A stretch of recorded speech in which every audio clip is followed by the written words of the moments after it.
it's a big issue for me, and I think it's a work in progress. And I'm not saying that we have to, as an architect, to be part of a long term after to deliver the building, because he's having his own life.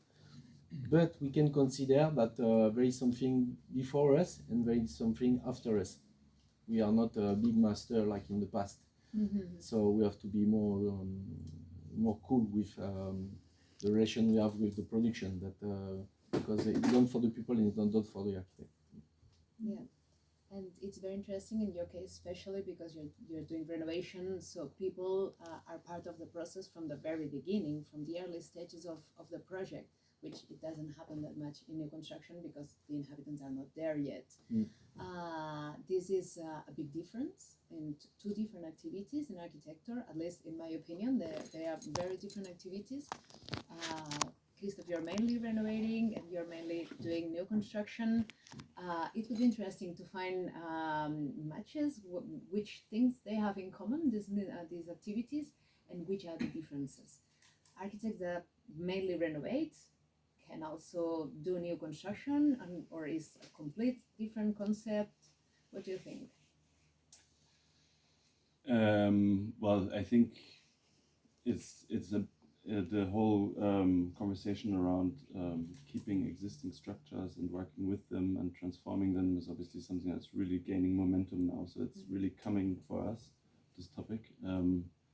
So it was super interesting to see today this project and the things you can do with very little means. And I think that's something that we will all be dealing with in the future for sure.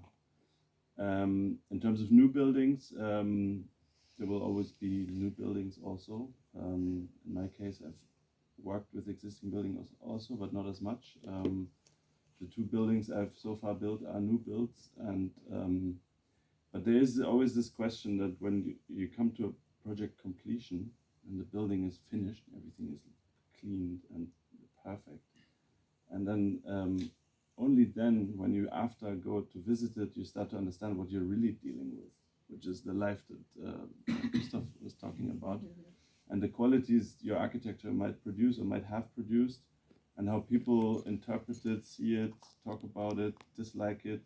And this is very, very important for us to understand. And a process that happens after, and that's when we stop getting paid. So it can only at this point be an initiative of ourselves to engage with this process. But in our case, we do. So in this project, we go there relatively often, also because we used to teach there. We were teaching there when it was already open. So I was there every week and trying to see how people use this building. And it was very interesting because it was a process of, it was the 2nd of January 2022, and the doors just opened. And there's no doorman, nobody was promoting like, here is your new building. So people arrived, opened the door, like, and then they started to use it, and the first 2 months they used it like very silently, like a library. They sat down and studied, and only like months or now 1.5 years later, they are starting to click a little bit that this is a building for them, that's their building. There's nobody who checks the door, nobody who checks what you're doing. And I think this is a much longer term process we're talking about, and that we should engage with architects also, because I think in that case there was a lack of communication towards the student culture, like this is, and only now that we're constantly doing like tours through the building while students are sitting there overhearing our talks, they're like, okay, this is how it's meant. This is how this is supposed to work. But yeah, it's an interesting process.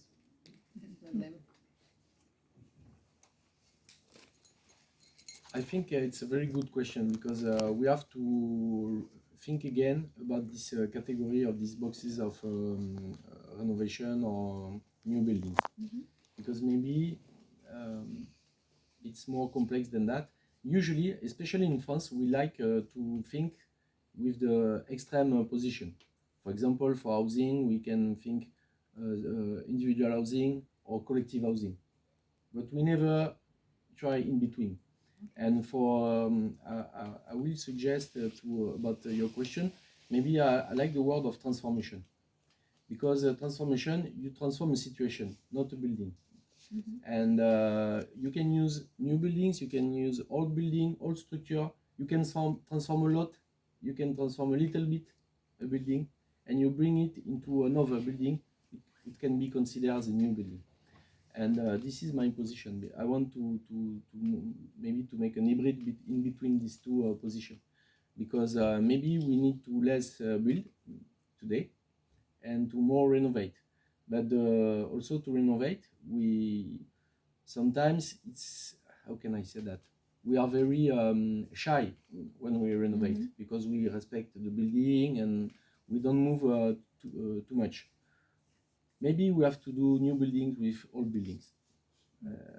It's my proposal, and I think it can be done. And the question of the transformation also reached that point that architecture is a work in progress. And we cannot solve the issue for 50 years or 1 century with one project on one time. Maybe I can do a first step, Max can come to make another step, and it's like this. Life is like this.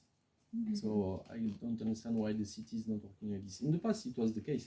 The city was very organic, and today it's not organic. It's it's too much planned. Yeah, we are very restricted with so many regulations and norms, probably. And also with planification. For example, the new neighborhood that you will have a look in Bordeaux, you've got one master plan done by one urbanist. I prefer to deal with 1,000 architects than with one urbanist. I think it's more democratic. I think it's more democratic. Yeah, this brings up another topic, which is controversial, with so many regulations and so many restrictions. How do you find the room for innovation? Because both of your projects are very innovative, and actually your way of doing architecture. How do you survive in this environment of over-regulation? How do we survive? Yeah, I mean, I think there's a. Do we survive? I mean, I think that you have to have a curiosity about life and the discipline of architecture, and that is beyond the normative, regulatory aspects of it. And try to implement that, whatever, and then you will obviously meet certain boundaries or restrictions, and you have to try to overcome that. And I think for me personally, this project was a huge learning curve, and how that's done, how you can try to get political support at the university, how you have to navigate this political landscape to get your idea become reality and not die along the way because of some regulation. Because it was our first project, there was also a lot of ignorance on our side, so things that we just didn't know and things that we just dealt with later. And like what? These things come down to like the detail. There's conversations we should have had earlier with certain planning departments, and but we had them when the building was almost finished. So then you confront people with a certain reality that they can react to, and it's almost like that you're starting to talk about it as an existing building that you have to now accommodate those needs later on. But yeah, there's those things, and you learn from them. And I think the impossibility is to know all those rules in advance, even as a professionals that we are, and implement them. Because if you do that, that means the death of architecture. Really, it's just over then. So I think we have to go back a little bit to naivety. I agree with that. To remind me a very funny story. I have learned architecture in the township in South Africa when I was very young, and I stayed there for a long time. And one day I did a project in the township of Soweto in South Africa, and we were starting the process of the project, the first phase, second phase, and we were going until the city to apply for the, I don't know what you say in English, Permission? the permission. Yeah. Okay, so I traveled there to ask for the permission. When I arrived on site, they were already building on site. The first floor was done. So I said, what are you doing? Come on, stop. And they say, no, we do first, and after we're gonna apply, so the layout will be precise. And I think it was a big. That's very convincing. Yeah, thank you. And I said, I cannot say. I was agree that in fact, now the question after this joke is, you know, in science, in different fields, the process is experimental. In science, very seriously, in medicine, in physical science, you have to experiment. So you have to try and to fail sometimes. In architecture, where is the space and the time to experiment? We don't have a lot of space to experiment. It's not normal because it cannot be another story than an experimentation architecture. You try, you fail, you have to fail better. And this is our work. So also I make a big difference between the law, the rules, and the norm. Because sometimes we misunderstood and we think that they are the same. The law, you can discuss. You don't have to kill, you don't have to steal. You don't discuss the law.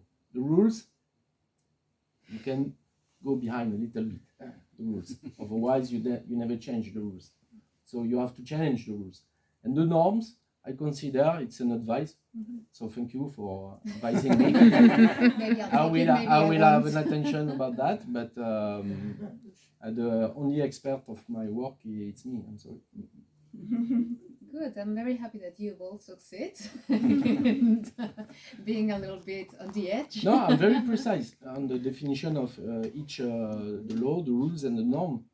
We have to be clear about how we deal with it. Otherwise, a norm is not a law. Yeah, definitely. Bringing your architecture in the framework of the Living Spaces program, which is based in some of the criteria of the Davos Declaration and the Baukultur principles. We already discussed about this.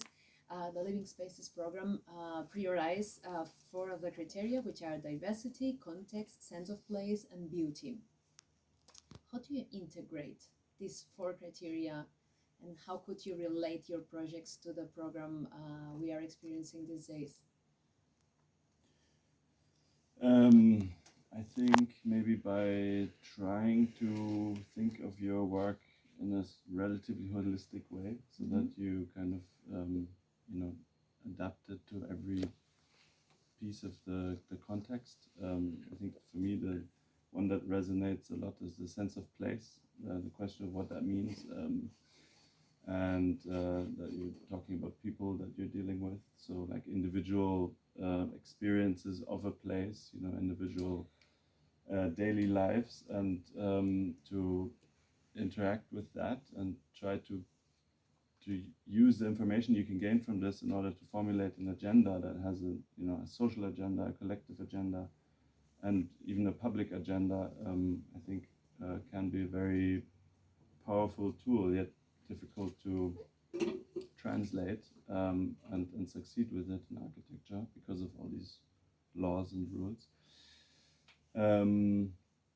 But yeah, I think it's obviously incredible that we have these frameworks, that they are written down. I think that's very commendable on a larger, you know, European Union scale and the city scale, the country scale.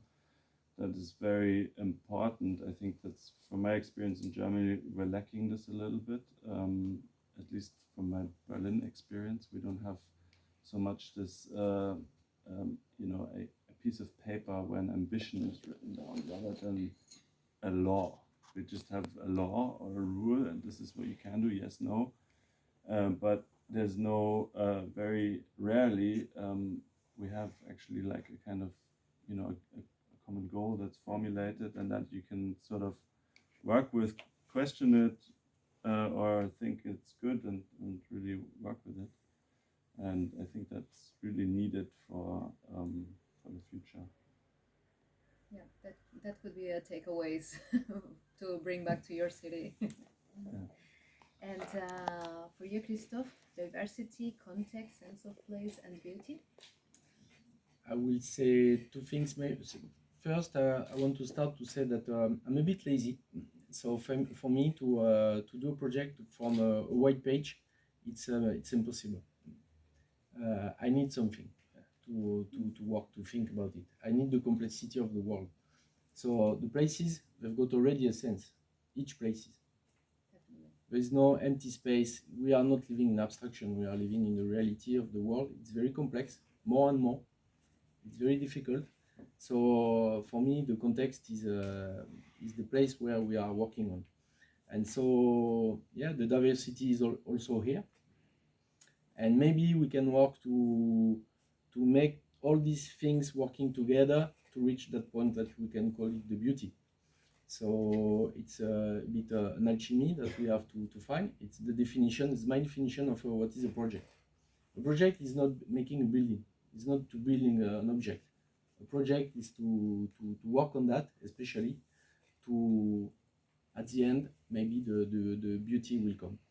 And I will say also, I think we, in terms of process and regulation, because it's also your topic, I think we do a mistake because sometimes, most of the time, in architecture, we are expected to deliver a result.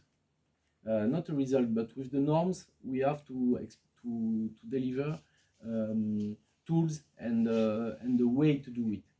The norms oblige us to put insulation like this, to do like this. I think we have to provide a result.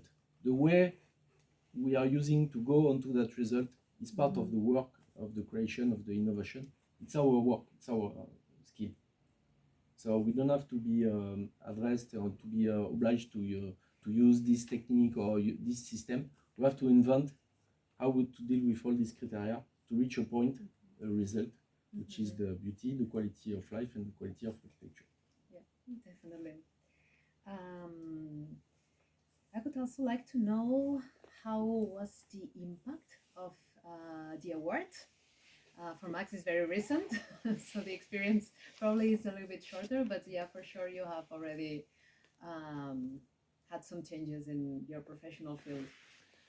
Yeah, it's an interesting one because everybody always says, "Oh, you're probably like booming now. Everybody's calling and giving you projects," but it's not the case. I don't know what your experience is, but I will confirm. Yeah, it's not like this. It doesn't work like this. Maybe it's because it exists in a certain bubble, or maybe it's also because there's a crisis in construction at the moment. Maybe people just don't want to work with award-winning architects also, because it sounds expensive. But the thing that obviously happens is, publications, there's conversations, there's discussions. I'm here because of the award, I would say. So you get sort of passed around. Visibility. Visibility, and I think that is very interesting actually because it forces you into a conversation and also to try to formulate your own work into an agenda. And I think that's an interesting yet very challenging process. Yeah. Did you have lots of projects after this, or was it? No, we don't have a project after this. What I can say to be positive, because I am, it was a big pleasure to have this prize. But of course, you are happy when you get a prize like this, because also the people are very nice in the Mies Foundation. So it's a good experience. Yeah, they are. In a human issue. I like them, so it was a pleasure. So it is important in my criteria. And also they turned the price 10 years or 15 years ago. In the past, it was only for big iconic architecture, like say monuments.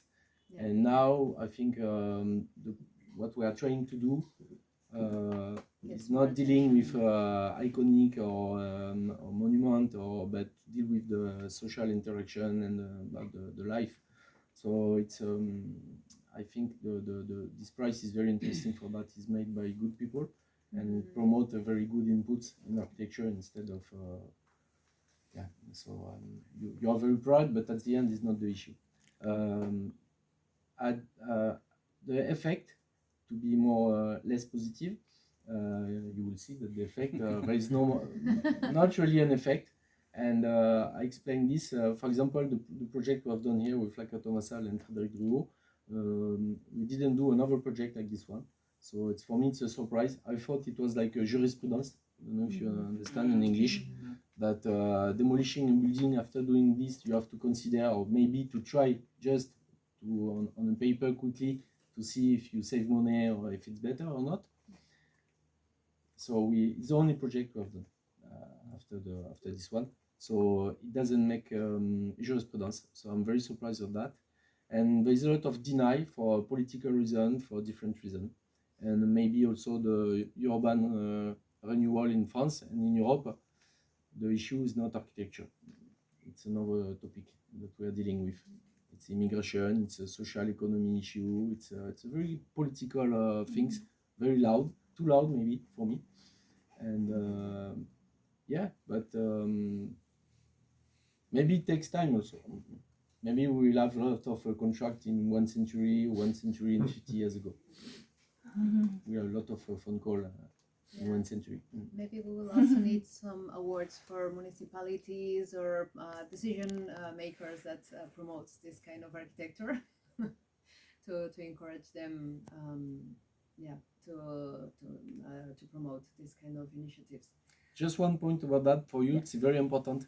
I think also I've got one explanation about why this price doesn't bring a split in the society, because I think we've got a big lack of culture of contemporary creation, architecture, art.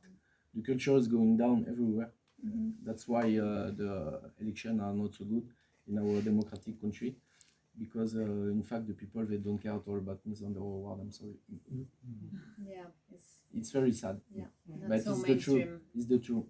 Even the architect and the field of architecture. No one in Bordeaux knows that we have the Mies van der Rohe award. They don't care about it. Yeah. Probably new ways of communication will be needed. Maybe we have to engage with TikTok or this kind of communication channel. It was not my definition of culture, but it can be a good way of communication.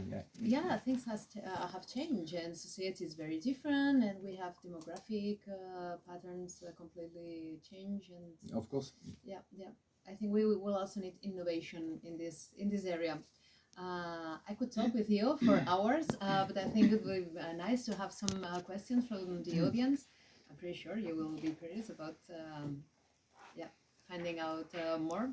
Yeah, I have one question. I'm very impressed with both your works actually, so it's very interesting to hear your opinion also on the driving forces that you actually work from. They're very humanistic and I like that. But I was thinking about your relationship to materials, because when you see both of your projects now, it's very like, it's sort of self-scribed that it should be a neutral, simple material like steel or corrugated plastic, for example. Like, is there some sort of how does your thinking process around material look like? If you understand what I mean. Because you haven't talked anything about actually the actual material, more about the context, people living there, how they use it, but it's still a thing, something you build. What's your relation on that? Actually, I would like to hear both of your relations to it. Do you want to start? Should I start? As you want.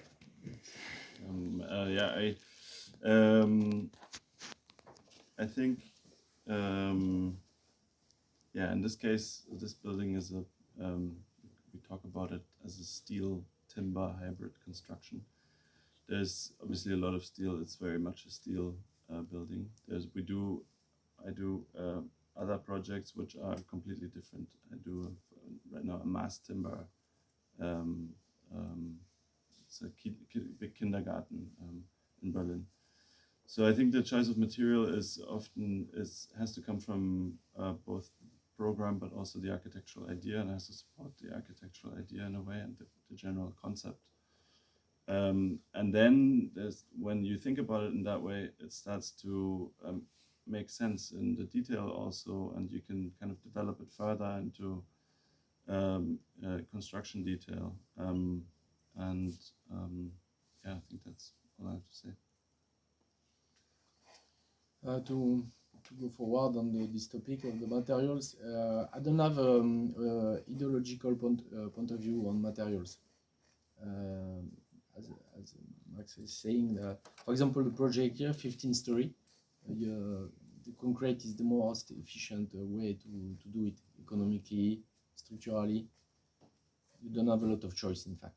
And so in each project, I'm using the material which is the most efficient, the most economic. And also I want to say that I'm trying as far as I can to not use materials. It shows in the project actually, and that's why I'm asking as well. Yeah. So I'm sorry to use concrete and materials sometimes, because we need to carry out the floor, to support, but it's not a choice. If I could do without materials, I prefer. No, I'm serious, because it's a way of thinking. And of course we are good to build, because it's our work, it's part of our work. But my research always is not using material. You know the concert hall that you saw? It's the sum of the work, for example, with concrete, it's nothing. We didn't bring a lot of materials on the project. It's very economic, because the most ecological materials that you can find is the one who is already here. Because also part of the question is that, speaking of this connecting to people, is also the ones who are making it, the craftsmen, and they are very much, what material you use is very affects their possibility to kind of affect the building with their personality or skills or whatever.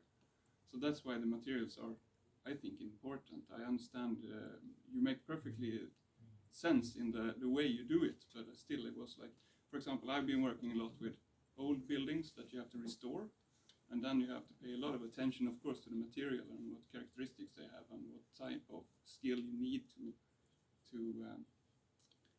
deal with them. So this is the modernistic way of doing it. It's very interesting to take part of, I think. But you described what your ideas are, so I'm happy with that. But you are right that the skill of the people who are building, it's something that we don't consider for many decades, and it's really shame, because it's very part of it's like the people in the building. If you don't consider, if you don't use that materials, the skill of the people, you miss something. Yeah, and there's quite a lot of and research it makes sense done, also. There's quite a lot of research done on areas like this, where if you have something from concrete that's not well made, then people are more likely to destroy it or like spray it, than if it's made in a more careful way. I will say that you were asking the question on the concert hall that there is no graffiti on the facade, and I'm very optimistic. Maybe I think that because we did a lot of work with the neighborhood, we invite the people during the construction time. We are dealing with the schools, so when the school are coming, the parents are coming. So all this work, maybe years after, the result is that we've got less damage on the building.